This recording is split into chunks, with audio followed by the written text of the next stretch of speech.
Today, let's talk visas. A lot of people apply for visas every day. If you go to embassies, if you go to VFS offices, you're going to see people doing biometric every day. If you go to the US Embassy, you're going to see a lot of people on the line waiting for interview. So because people have to move from one place to the other, and countries had to put measures to see that you select the people that you want to come to your country. And that's why visas are being issued first before you move to any country.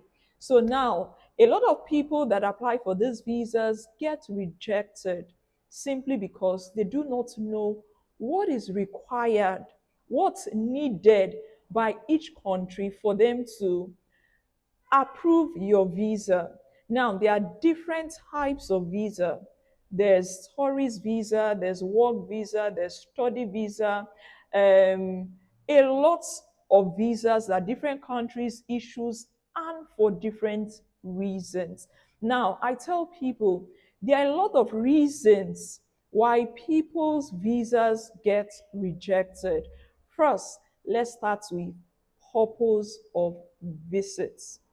Now, the first question a visa officer wants you to answer is, why are you coming to my country? Why now? Why can't you do it somewhere else? So if you say you're going for tourism, they're asking themselves, why this country? So you must prove to them or let them know why you choose that country for tourism. If you're going for visits, you have to prove to them why you must visit by this time. There has to be a serious reason or a very important reason why you're visiting a friend, a family, a spouse at that time. So your purpose of visit must be clear. People also go for training, for conference. Why are you going for this conference? What's your reason? How is it going to benefit you? These are the major reasons why, this is one of the major reasons why visas are being rejected, because people cannot explain their purpose of travel. Your purpose of travel has to be crystal clear. A visa officer should look at your visa application and can tell this is the reason, this is your purpose of visit, and it has to be genuine, it has to be concise, it has to be clear. It should raise no questions. So, visa application, it's not just I want to visit. There should be proof. So, if you're going for vacation, if you're going for tourism, you should book your hotel, you should have your hotel reservation.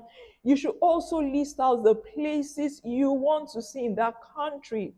You should prove to them that you love traveling, you're a tourist. This is the reason why I want to go to or want to come to your country.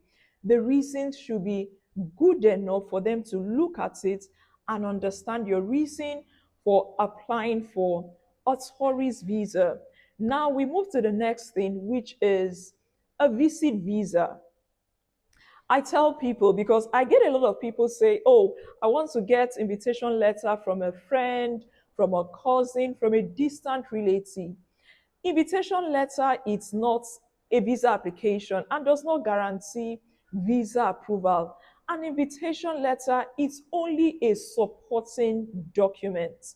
So whether you're going to see a brother, a sister, a parent, a child, you must have a clear purpose of visit. Because a visa officer is asking, why? What's your purpose of visit? Why now? Why can't this person come over to see you? Is there something important happening? What's going on? So it should not just be, I want to go visit. Why do you want to go visit this person, and why now? So this purpose of visit has to be crystal clear. If it's for a conference, Why are you attending this conference? Why now? How will this conference benefit you? Because trips cost thousands of dollars. So they want to understand, why are you spending thousands of dollars to go on this trip? It should make sense to them. So your purpose of travel has to be crystal clear. Then, secondly, we move to proof of funds. Proof of funds is so important.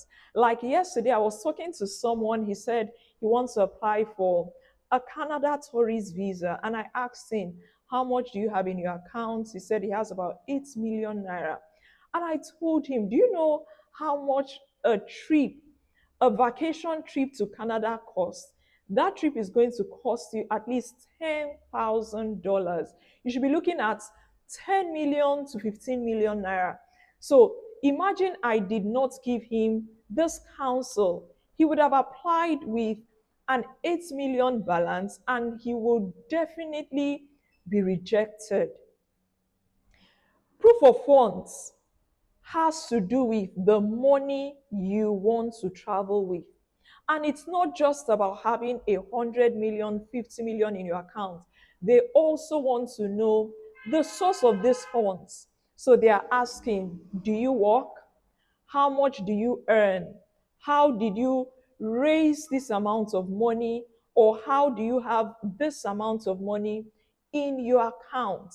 Your bank statement, your letter of financial explanation should be able to tell a visa officer how the source of funds in your account.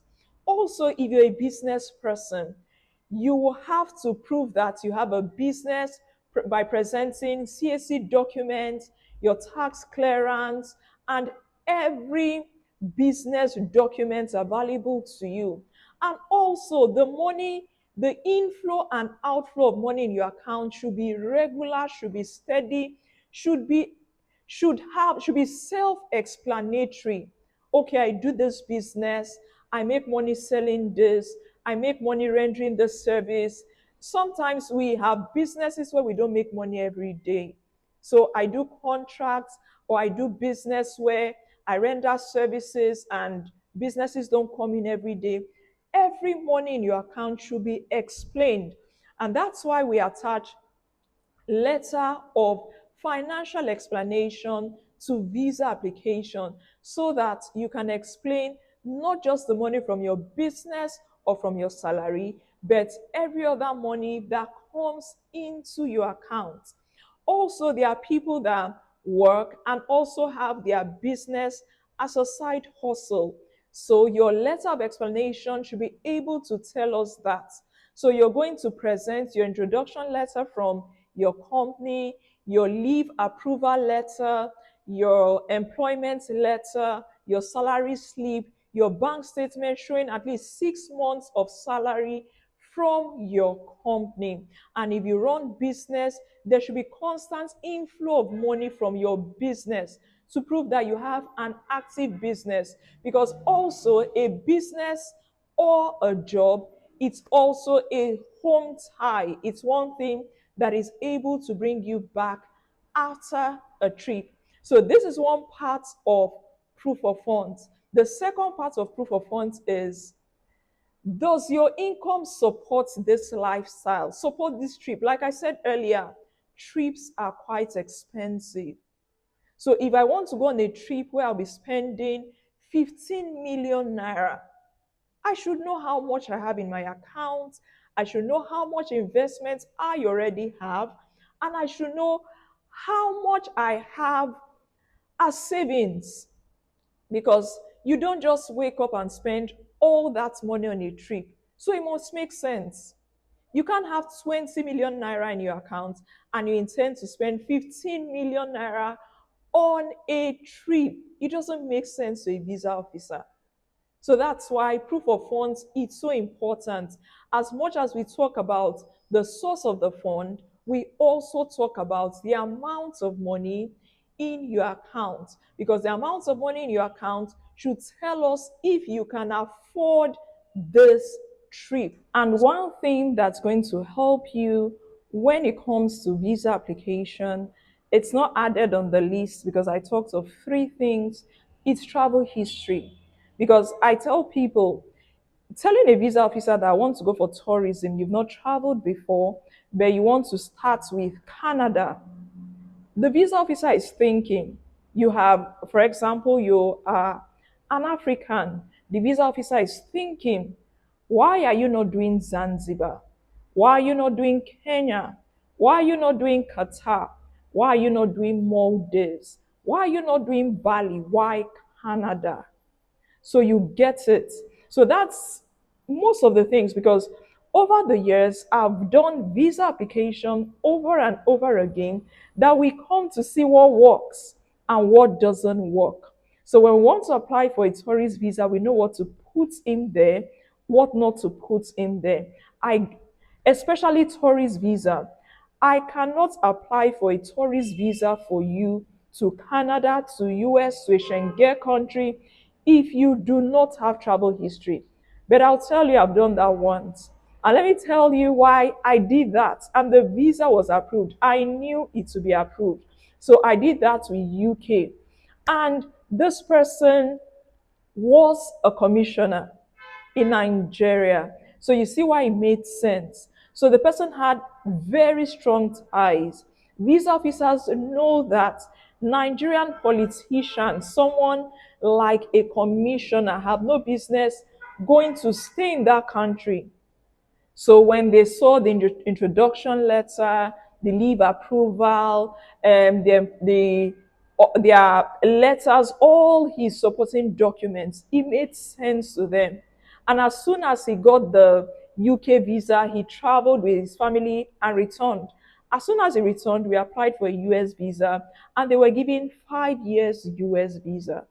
So you see why that makes sense.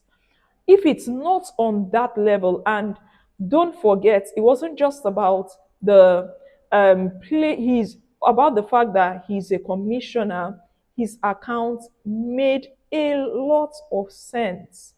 Now I move to the last thing, which we call home ties.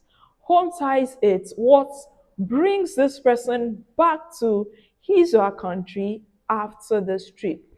I tell people, visa officers look at your purpose of travel and also what will bring you back to your home country. Because if you have nothing back in your country, you just want to travel, they assume that you want to japa, like we say in Nigeria. But when you have something strong, they look at not just home ties, because someone was telling me the other day, I have family here. Family is just one, it's just a little part of home ties. It's not a very strong home ties, because people travel out without their wives and children. So family is a home tie, but not a strong one. So when we look at home ties, we are looking at family responsibilities, your wife, your spouse, your children. Also, we are looking at landed property. Landed property, it's also a home tie. So if you have landed properties in your country, it can also serve as home ties. Do you have investments? Do you have an investments account? Do you have treasury bills? Do you have shares? All these types of investments can also be counted as home ties. Also, a good job, a good business is also counted as home ties. Also, another thing they look at, like I tell people, also study, you're studying your country. I'll give you this example. A medical student, a final year medical student, applied for a US visa, and he got the US visa. And one of the reasons why he got the US visa, not like the major reasons, because his proof of funds and other things were intact, but his major home tie, because he did not have so much as a student, was the fact that he was a final year medical student. So the visa officer believed, was convinced that a medical student cannot have spent 6, 7 years already in medical school and is ready to risk everything leave everything behind, and move to the US to stay.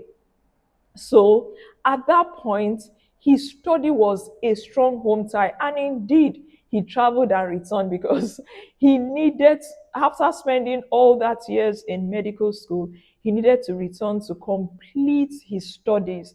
So your study can also be a strong home tie. Home tie is what can bring you, what is valuable enough to bring you back to your country after this trip. Also, someone that's a chief, a king, you have responsibilities in your hometown. These are also, you have ongoing projects.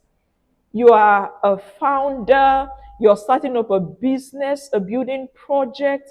These are things, ongoing projects can also be classified as home ties. And I tell people, you don't just say these things, you prove them. So visa officers will not believe you because you say them. For everything you say, oh, this is a home tie, there must be proof. I have a property. There must be documents to prove that you have a property.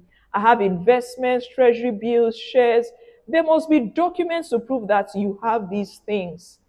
So whatever you want to use as home ties, you don't just say it. You should also have proofs that you have these things.